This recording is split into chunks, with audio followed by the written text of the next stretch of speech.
Hey, good morning, everybody. Welcome to Hacking Self Storage. It is Friday, the 5th of November. Remember the 5th of November.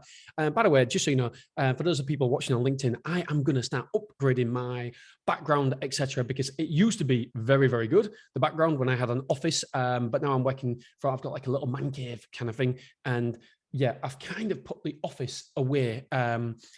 Just, I don't know. I don't know if I'm going to have a look and see, because I put it in a corner and I really want to make more out of this office. And so how do I do that?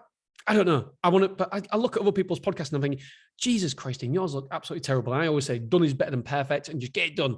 But now it is done. Now we're in a great rhythm. Then what I want to do is upgrade it a little bit. So yeah, hopefully that'll be something in the coming weeks that you'll see in improvement and stuff. Okay, so today, what I want to talk to you about is that I was on a mastermind. I was talking to some people in America, and they was when I said that how much square foot there is.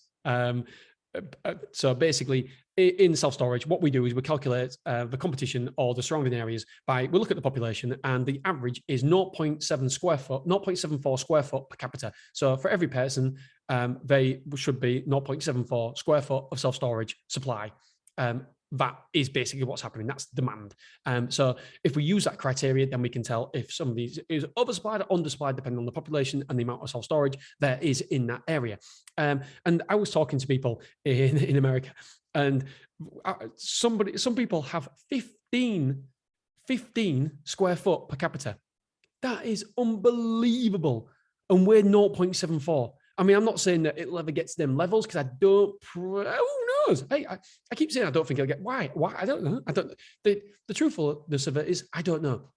But what I do know is that people in America, when I was saying it's 0.74 per square foot at the minute, they was like, "Oh my God, just open up anywhere, open up."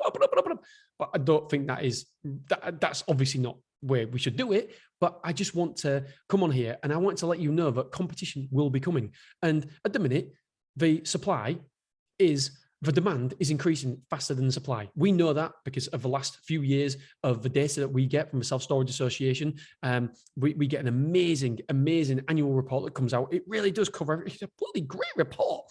And we know that the demand is increasing faster than supply. And so we know that right now it will keep increasing. That 0.74 might be 0.78 next year. I don't know. But all I know is that I've had conversations with many a self-storage facility owner in the UK, and they complain about competition, that somebody else has opened up near them.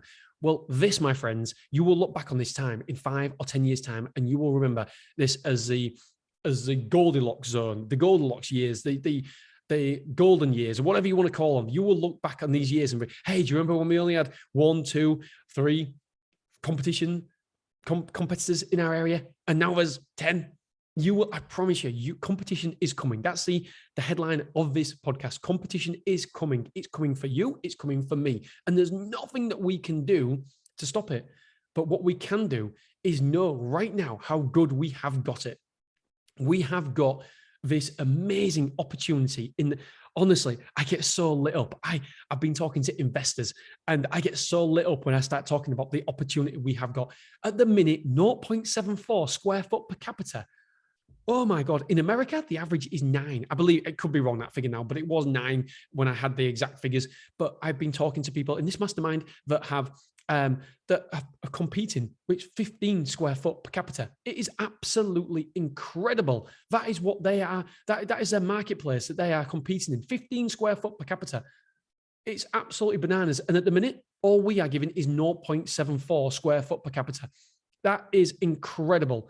So what I'm trying to say is there's a massive demand. 2 things. If you're not in self-storage yet, then I really do believe that now is the time. Now is the time. Yes, it was better 5 years ago, but I promise you in 5 years' time, you'll think, friggin' hell, why didn't I invest in self-storage now? And if you are currently already in self-storage, I really do believe it. By the way, I just read a book about you shouldn't expand just for the sake of expanding. But if you want to expand, if you want to create generational wealth, if you want to get more wealth, then yes, expand, because now is the time to do it. But ultimately, the overrounding message is, I don't think we will ever have it as good as we've got it now in self-storage. The competition will be coming. It will there's so much growth in this industry that you will have competitors. But the great thing is, the more competitors, I believe that the more competitors we get, then it creates demand. I know somebody fairly high up in Armadillo when we first opened up a 30,000 square foot facility, and then we had 30,000 square foot footprint, and so it was going to be 60,000 square foot with a mezzanine. And somebody fairly up in Armadillo says, we all know there's not enough demand in Hull. What the shit? What an absolute, I don't know. All I know is somebody high up in Armadillo said that. I was like, what? How ridiculous. Know your numbers, know your figures. That is not true. And also, it creates new self-storage creates demand. So just because another self-storage is opening, it does. I'm a big believer in that, by the way. I'm a massive believer in it, that opening new competition or new self-storage, not just in our industry, but in other industries as well, that more businesses, more facilities, it creates demand. It has a potential to create demand. I think it's got the potential to create demand. It's probably the right way to say things. And so, yeah, we opened up in Hull. They said there wasn't enough demand, but it turns out that we're 80 whatever % full now. They're God knows what. I presume that they're doing very, very well. Don't have the official numbers or anything like that, but we monitor their prices, and so we can just roughly tell how well different places are doing because of the demand pricing, how if they're increasing the prices or decreasing the prices. So you can quite often tell that. And if you've got a baseline every single week of what the prices are, then you can tell if it's going up or down, etc. Maybe I should do a podcast about that, because then you know how well your competitors are doing without actually going and trying to get the figures out of your competitors. So yeah, it's interesting that. And so I just believe in Hull, there's other self-storage facilities will be opening, and I won't complain, because I'm gonna, all I can do is focus on doing my thing correct and right. But right now, at the minute, I do think these are the golden years of self-storage, because the competition is coming, and we right now have an unbelievable opportunity. We're riding a crest of a wave, my friends. And I am super excited about the next coming years, because I think the supply is increasing, but also the demand, my friends, are increasing as well. So you might get more competition. You might have more competitors. However, the demand is increasing as well. The demand is increasing faster than the supply. So we've got a beautiful opportunity. So yes, competitors are coming, but that's okay, because the demand is increasing as well as the supply. All right, guys, girls, just food for thought. I really do believe that that we've got a great opportunity in self-storage right now, and I'm banging this drum. I'm literally telling everybody to listen to me, all my friends who have got a little bit of extra capital, get in self-storage, get in self-storage.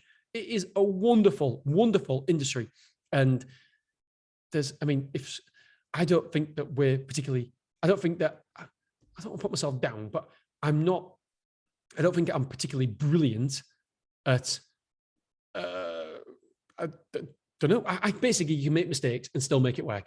I make tons of mistakes every single week, every single day. As you guys know, I document everything, and I always making mistakes, but you can be successful in this business and make shit ton of mistakes because the industry allows it. And I don't mean in the negative where, I just mean the industry allows it because there is so much demand for self-storage right now. It's increasing all the time, and it's only going to continue to increase, because we can look at Australia and we can look at America as well, and we can see the curve, where it's going, where it's heading. And right now we've got this. Why do I keep telling everybody about this opportunity? The reason I keep telling everybody is because there is enough for me, you, and everybody listening to this. I was talking to somebody the other week, and he was saying that he believes there's room in the UK for somebody to come, more than one, maybe 4, 5 people, to create billion-dollar companies. And whilst the $1 billion sounds a lot of money, £1 billion, whatever, then it does sound a lot of money.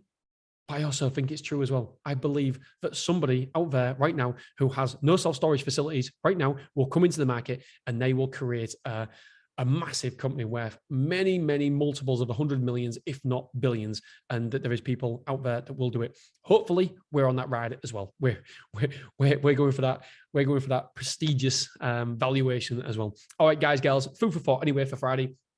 Have a wonderful, wonderful bonfire night, and I will see you next Monday when we talk about my figures. See you soon. Love you. Appreciate you. Bye.